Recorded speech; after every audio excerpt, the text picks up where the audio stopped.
Всем привет! Сегодня у нас мужская стрижка именно машинкой. Ножницы мы здесь не используем. Все вы спрашиваете, что за машинки у меня, какими я пользуюсь. Вот я вам показываю, что машинка у меня Wool, и нож у меня открывается, закрывается. Вот в данном случае я начинаю с насадки 10 миллиметров.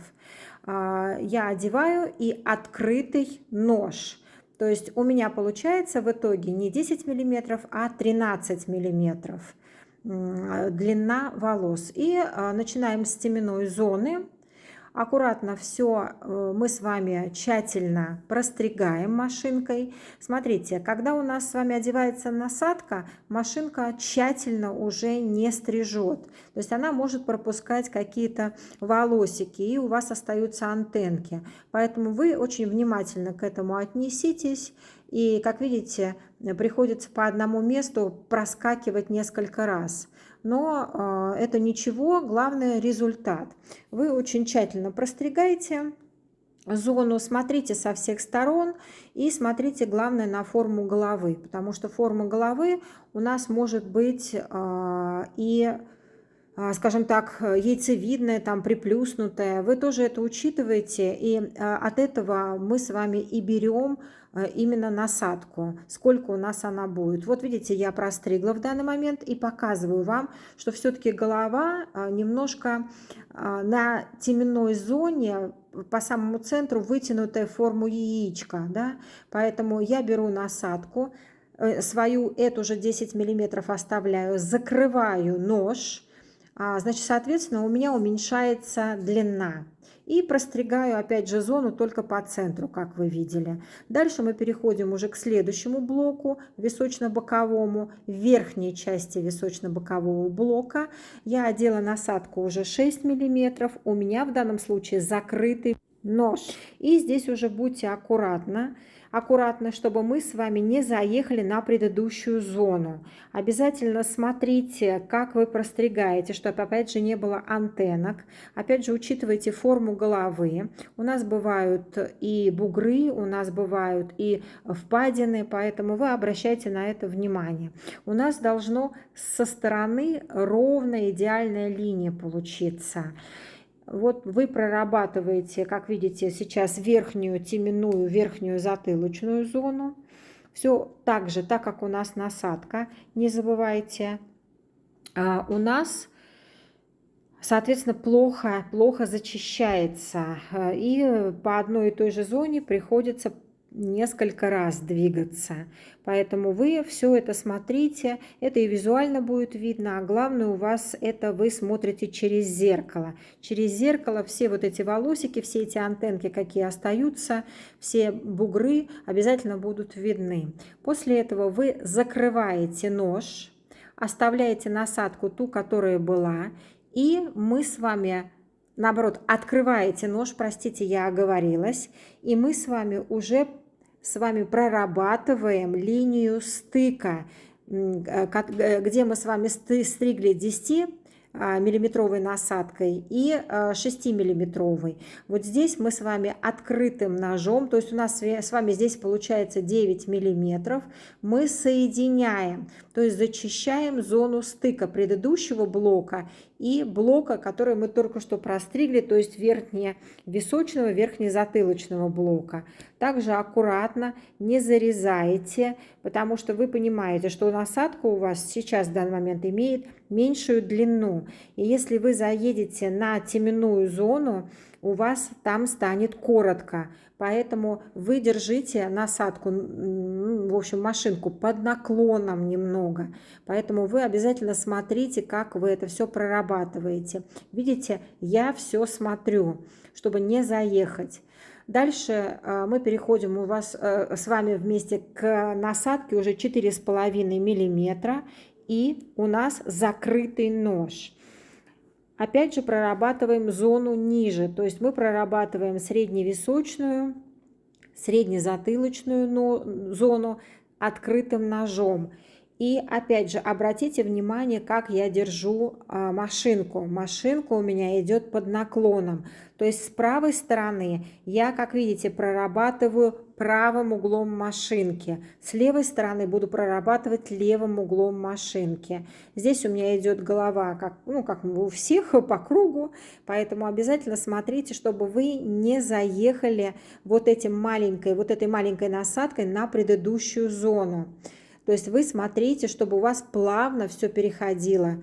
Одна насадка соединяла вам зону выше. И вот таким вот образом вы все прорабатываете. У вас появится небольшая линия стыка опять. Предыдущая зона и ту, которую мы сейчас прорабатываем. Вот на этой зоне мы с вами также, как и делали на предыдущей зоне, открываем. Видите, открыла я нож. И вот эту линию стыка я прорабатываю, только эту линию стыка. Опять же смотрите со стороны, обязательно контролируйте свою машинку, чтобы не зарезать длину. И аккуратно все прорабатываем. Приходится, еще раз напомню, прорабатывать вам несколько раз одну и ту же зону, для того, чтобы вывести гладко, ровно, чтобы у вас не было ни антенн, ни углов, ни впадин, ничего. То есть вы должны идеально красиво вывести. Вы это можете вывести только визуально. То есть мы с вами размываем линию перехода от предыдущего блока и блока, который мы только что с вами простригли. Все это очень аккуратно делаете. Вот обратите внимание, я вам показываю, что линия должна быть идеальная. Если где-то что-то вы видите, вам не нравится, еще раз прорабатывайте эту зону. И так вот мы двигаемся с вами. В данном случае я двигаюсь, как видите, слева направо, а вы делаете как удобно. И обратите внимание, что я двигаюсь только по одной линии стыка. Дальше мы переходим уже к нижней височной, к нижней затылочной зоне. Насадка у меня 3 мм и опять же закрытый нож. Прорабатываем с вами нижнюю зону. Здесь у нас вот то, что мы с вами делаем, это называется фейд. Это уже плавный переход от более коротких к более длинным. Вот в данный момент, да, я не буду брать шейвер. Но те, кто любит более короткий низ, вы шейвером в данном случае проходите по самому низу уже в самом конце после этой насадки. Я вот тут вам показала движение, когда я вставила расческу к машинке. Так вот, не забывайте, что у меня машинка опять же идет под наклоном, чтобы не зарезать среднюю зону, которую вы только что простригли. Аккуратно, видите, вот показываю еще раз, видели, я поставила расческу, то есть у меня машинка идет не по голове, у меня машинка касается только одним углом. С левой стороны это левый угол машинки, а с правой стороны правый угол машинки работает, то есть машинка под наклоном, для того, чтобы не зарезать зону выше. Вы там уже простригли длину. Теперь мы с вами открываем наш нож. И, соответственно, я открыла где-то на середину. Вы, кстати, можете тоже себе регулировать. То есть у нас с вами открытый нож это плюс 3 мм, закрытый нож получается у нас машинка. Так вот, вы можете ставить, там есть еще промежуточный. То есть там, например, не 1 мм, а там 1, 2 мм и 3. Вы можете выставлять уже промежуточное значение свое, то, которое вам требуется. И линию стыка нижнего блока и среднего блока мы с вами соединяем уже с открытым ножом. Опять же, смотрите, контролируйте, чтобы вы не зарезали. Машинка должна под наклоном находиться, и вы плавно соединяете свои две зоны. Очень плавненько. Вот видите, я иду практически по одной линии стыка, не двигаюсь наверх. Все прорабатывайте и не забывайте смотреть через зеркало. Вот в данном случае, так как у меня он сидит перед вами, да, перед камерой, поэтому мне приходится смотреть самой, да, глазами. Но через зеркало вы, поворачивая голову налево-направо, все будете прекрасно видеть.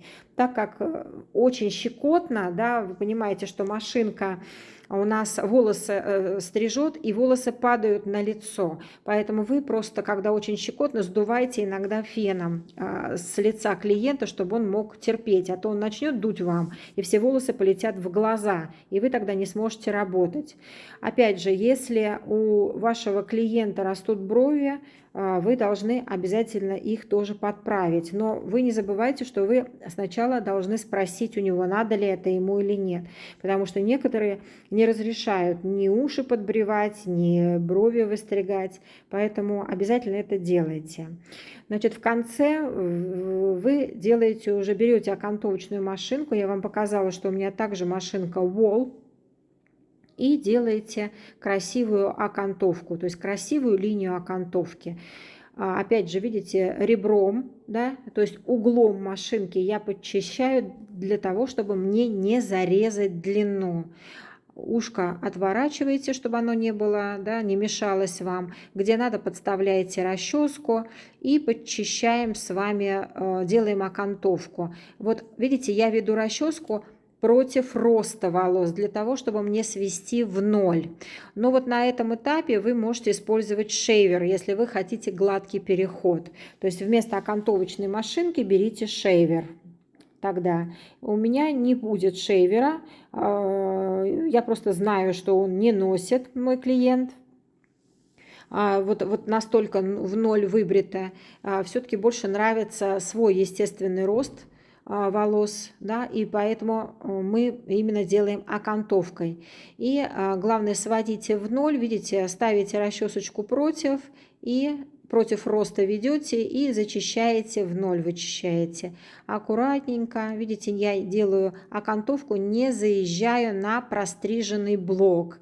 То есть все зачищаем чистенько и аккуратненько. И уже такая вот красивая форма у нас получилась. Но, конечно же, вы понимаете, что мы с вами сверху можем оставить разную длину. Но машинкой, конечно, если у вас волосы подлиннее, вы не сможете сделать. А у нас с вами будет уже стрижка тогда на руках, а сбоку вы можете также плавно переводить машинкой стрижку из блока в блок. Вот это называется у нас с вами фейд, то есть плавный переход. Рост волос на затылке у всех, на нижней затылочной зоне у всех разный. Когда мы делаем окантовку, вы смотрите, снимайте пеньюар, приоткройте и посмотрите, насколько низко растет волос. И если растет низко, то вы подчищаете, потому что если ваш клиент ходит там в рубашке, не очень красиво, когда из рубашки вылезают волосы. Поэтому вы все это смотрите аккуратненько и дочищайте. Обязательно сдувайте даже с шеи, потому что чешется человек. И обязательное мытье. То есть мы, мужчин, с вами моем дважды. До стрижки и после стрижки. Вот результат я вам показываю. Ставьте лайки, подписывайтесь. И жду вас всех. Спасибо.